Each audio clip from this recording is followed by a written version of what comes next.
திருப்புகழ் 208.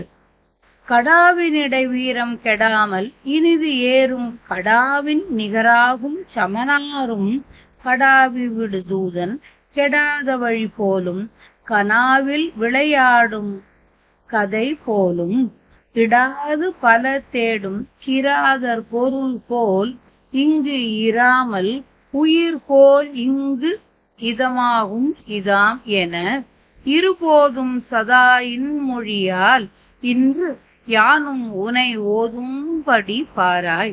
விடாது நட நாளும் பிடாரியுடனாடும் வியாக்கரண ஈசன் பெருவாழ்வே.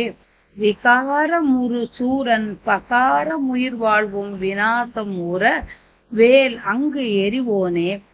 தொடாது நெடு தூரம் தடாது மிக ஓடும் சுவாசம் அதுதான் ஐம்புலனோடும் சுபானமுறு ஞானம் போதனர்கள் சேரும் சுவாமிமலை வாழும் பெருமாளே. இதாம் என் இருபோதும் சதா இன்மொழியால் இன்று யானும் உனை ஓதும் படி பாராய்.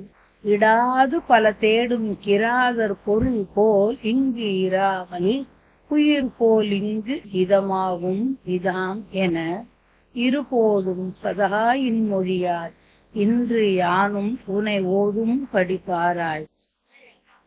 சுபானம் ஒரு ஞான தபோதனர்கள் சேரும் சுவாமிமலை வாழும் பெருமாளே. என்றும் விட்டு கொடுக்காத வண்ணம் காளியுடன் நடனமாடுகின்ற நாடகம் இலக்கணம் உணர்ந்த முற்றும் அறிந்த சிவபெருமான் பெற்ற பெருவாழ்வே. மகனே, தீய குணமுடைய சூரனின் அலங்கார உயிரும் வாழ்வும் அழியுமாறு அன்று வேலாயுதத்தை எய்தவனே.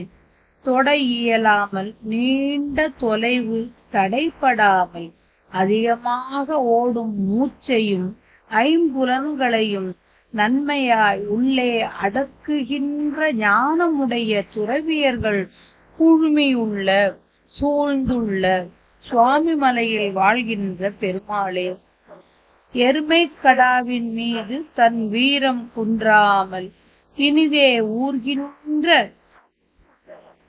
எருமை கடாவை போன்ற எவன் தூண்டி அனுப்பும் தூதன் தவறாத வழியில் வருவது போல் வந்து கனாவில் வரும் கதை போலவும் பிறர்க்கு கொடாமல் தேடி சேர்க்கும் கொடியவரின் பொருள் போலவும் இங்கு நிலைத்து இருக்க முடியாதபடி உயிரை கொண்டு போகும் சுகந்தான் தன்மை உடையதுதான் இவ்வாழ்வு என்று எண்ணி உணர்ந்து காலை மாலை என்ற 2 வேளைகளிலும் எந்நேரத்திலும் இனிய சொற்களினால் நானும் உன்னை ஓதுமாறு திருக்கண்ணால் கண்டு அருள வேண்டும் என்றவாறு